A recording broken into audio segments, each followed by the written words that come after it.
Épinal, une journée durant, laïcs engagés et prêtres du diocèse de Saint-Dié ont poursuivi le chemin débuté en octobre, celui des assises diocésaines. Nous les avons retrouvés à mi-parcours. Dans les Vosges, l'église apparaît vieillissante et fragilisée. Le défi est donc de taille pour insuffler un renouveau. Mais il suit une feuille de route rappelée par Monseigneur Didier Berthet, vivre en communauté selon l'Évangile, pour aller de l'avant. Ça fait bientôt 6 ans que je suis dans le diocèse. Mon sentiment, c'est que ce diocèse est beau, mais il est fragile. Il partage cette fragilité avec bien d'autres diocèses en France, à dominante rurale. Et on sent que nous devons un peu solder une certaine configuration de l'Église, comme un peu un service public de la religion, avec le sentiment de se dire bon, où est-ce qu'il y a encore un prêtre sous le clocher, où est-ce qu'il y a encore, etc. Bon, c'est logique, mais nous devons quelque part changer de logiciel. C'est un peu un refrain que j'ai moi en ce moment, et de se dire il y a de la vie chrétienne là où il y a des chrétiens qui vivent le plus possible leur vie chrétienne dans de vraies communautés. Et donc des communautés selon l'Évangile. Et une communauté chrétienne, elle peut avoir bien des figures. Il n'y a pas simplement la paroisse avec Monsieur le curé, avec voilà. Autant je me suis beaucoup exprimé sur l'importance du ministère des prêtres, mais ce ministère des prêtres est un ministère, je viens de le dire tout à l'heure. Au fond, c'est pas les laïcs qui doivent aider Monsieur le curé, mais c'est les prêtres et l'évêque dans leur ministère apostolique qui doivent être en appui. Pour que les chrétiens, tous les baptisés, vivent au maximum leur vie de chrétien avec toute leur potentialité. Nous avons beaucoup de ressources en nous pour inventer, entre guillemets, en tout cas mettre en chantier une église qui de toute façon aura un visage nouveau dans les décennies qui viennent. Et ça, c'est passionnant. Alors ils ont continué à échanger 80 ambassadeurs témoins des paroisses vosgiennes qui ont travaillé sur les 115 contributions qui ont émergé au gré des réflexions des 136 équipes impliquées dans ces assises diocésaines. On y retrouve des attentes, des propositions, voire des frustrations que l'on pouvait entendre lors de ce premier bilan. Derrière des mots, on dit oui, on va changer, oui, il faut faire ça, oui, il faut faire ça. Mais dans la réalité concrète, quand on parle avec des gens de la paroisse, quand on parle avec des acteurs, voilà, eh ben, ils n'ont qu'une envie, c'est que tout ce qui marchait jusqu'à maintenant, pourvu que ça continue encore. Et ça, j'en peux plus. Voilà. Mais vraiment, le B.A.-ba, revenir au B.A.-ba pour beaucoup de choses. Ah oui, on part de loin. On a proposé, quand il n'y avait pas de messe sur notre secteur, non pas de faire une célébration de la parole parce qu'on ne voulait pas reproduire une messe et c'est pas en remplacement de la messe, mais de faire un temps où on vient déposer sa vie, après on fait un échange autour de l'évangile, une lectio divina. Mais tous ces participants ont la synode attitude, c'est donc avec le sourire que l'on exprimait ici ses coups de cœur et ses coups de gueule. Mon coup de cœur, c'est les maisons paroissiales parce que j'y crois beaucoup et ça va pouvoir rassembler un peu l'ensemble des paroissiens et avoir un projet concret. Mon coup de gueule, c'est ceux qui ne veulent pas changer. Alors, mon coup de gueule, c'était la fermeture des paroisses. Il faut s'ouvrir davantage. Et mon coup de cœur, c'est de me dire que l'Église a toujours survécu et donc que nous trouverons des solutions pour continuer à partager le trésor de la foi. Pour changer l'Église, votre coup de cœur, votre coup de gueule? Il y en a plein. Ce serait faire de chaque chrétien baptisé un missionnaire, un témoin de l'amour du Christ. Voilà, et qu'on puisse prier davantage ensemble. Les équipes de 6 ou 7 personnes qui, localement, dans le diocèse, ont participé à cette première étape étaient pour moitié constituées de groupes de plus de 65 ans.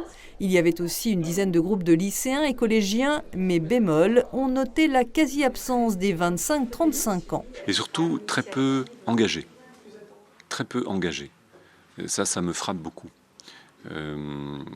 Voilà. Donc c'est plus une constatation, je n'ai pas une série d'explications. Peut-être l'Église ne répond pas assez à leur demande de sens, leur demande peut-être de convivialité, de fraternité, et puis aussi à leur mode de vie qui n'est plus le mode de vie d'auparavant, qui bouge beaucoup plus, qui est plus pèlerin.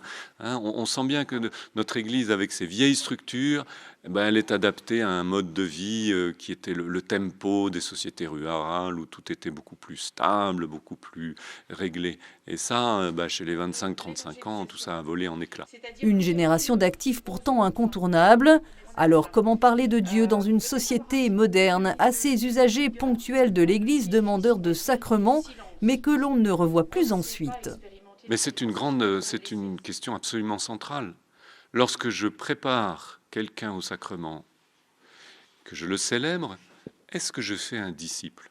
Et je rapportais tout à l'heure les paroles de Jésus à la fin de l'évangile de Matthieu, où il dit à ses apôtres, « Allez, faites des disciples », c'est la première chose qu'il leur dit, les baptisant au nom du Père. Mais d'abord, faites des disciples.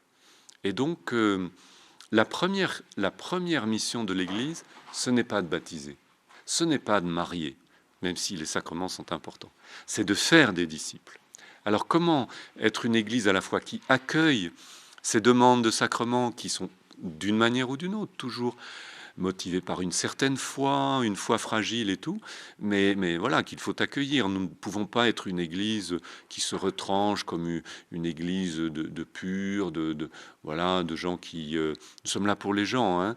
Mais comment être en même temps, mettre les gens devant leurs responsabilités en disant, nous ne sommes pas simplement une Église qui prépare et distribue les sacrements, pardonnez-moi l'expression, mais nous sommes une Église de disciples et qui veut faire des disciples. Et je disais aussi, et même ceux qui sont à l'intérieur, enfin ceux qui font partie habituellement de la communauté chrétienne, on n'a jamais fini de vivre en disciple et d'approfondir la vie de disciple. Voilà. Mais vous touchez une question absolument centrale. Les ambassadeurs ont aussi commenté les besoins de formation. La découverte ou la redécouverte de la Bible est essentielle pour donner du sens à sa vie de chrétien. Pour moi, c'est le partage de la parole. C'est par ce biais-là qu'on arrivera à transformer, mais de façon simple, toujours dans la démarche type de carême, de chemin d'intériorité, c'est qu'on lit ensemble la Bible, mais surtout qu'est-ce qu'elle me fait aujourd'hui dans ma vie, comment elle résonne, quel écho elle fait en moi. Et il n'y a pas forcément besoin d'une culture exégétique importante. Et même avec des personnes qui ne connaissent pas la Bible, on peut ouvrir la Bible. Il y a des témoignages magnifiques en prison, des choses comme ça. Voilà, mais c'est ce temps-là, c'est ouvrir la Bible, ne pas avoir peur. Et avec ce que je suis, quel mot j'entends, qu'est-ce qui m'interpelle, qu'est-ce que ça me fait, comment ça me parle. Et dans les préparations au baptême, au mariage, par exemple, les personnes, la Bible, ils n'ont jamais ouvert, la plupart du temps.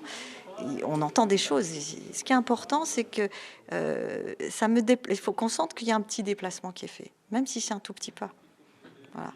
Et si on a juste ça, je veux dire, on peut être content de cette préparation. Et il restera quelque chose. Voilà. Mais si on est en boucle, effectivement, on est sur une forme de narcissisme. C'est pas ça qu'on a. Voilà, qui va nous changer, qui va nous redonner vie, davantage de vie. L'accueil fraternel en paroisse, Pierre-Alain en témoigne, un jeune futur baptisé. En fait, j'ai demandé le baptême de mes 2 garçons. Et à l'occasion de la rencontre avec la responsable des baptêmes de la paroisse,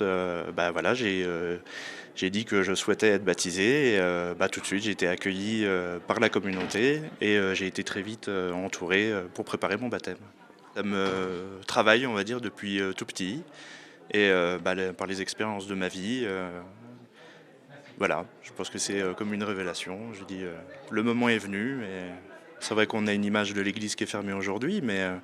moi, j'ai été très bien accueilli et j'essaye d'être un meilleur père, d'être un meilleur homme dans ma vie, tout simplement.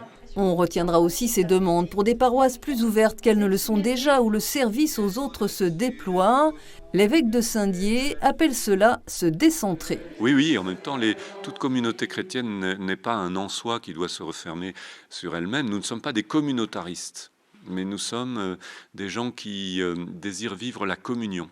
Et la communion, c'est large, c'est ouvert, c'est très important. La seconde assemblée des assises diocésaines est prévue le 14 mai et ces chrétiens ambassadeurs y dégageront des chantiers prioritaires.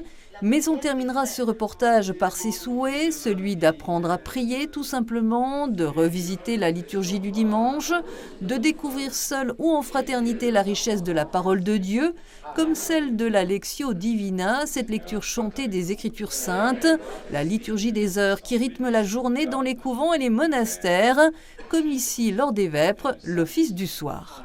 Effectivement, au cours de cette journée, j'ai dit, parce que des gens ont exprimé le besoin d'avoir d'autres formes de prière dans la vie des paroisses, entre autres, mais j'ai dit, n'oubliez pas que l'Église propose à tous les fidèles ce qu'elle appelle la liturgie des heures, la prière des heures. Autrefois, on disait le bréviaire. Il y a 50 ans, qui était en gros le monopole des prêtres et puis des religieux et religieuses. Mais en fait, c'est le patrimoine de tous les chrétiens, avec la grande prière des laudes le matin, les vêpres, et puis voilà, 3 autres offices. Mais donc, que le peuple de Dieu reçoive plus largement de l'Église cette prière qui est belle, qui est construite à partir des psaumes et tout. Et donc, nous en avons fait l'expérience, c'est pas la première fois, pour clore cette journée de la prière des Vêpres, donc la prière du soir, et c'est déjà le début du dimanche, et nous avons été heureux de faire cette expérience. Exulte mon esprit en Dieu, mon Sauveur. Il s'est penché sur son humble servant.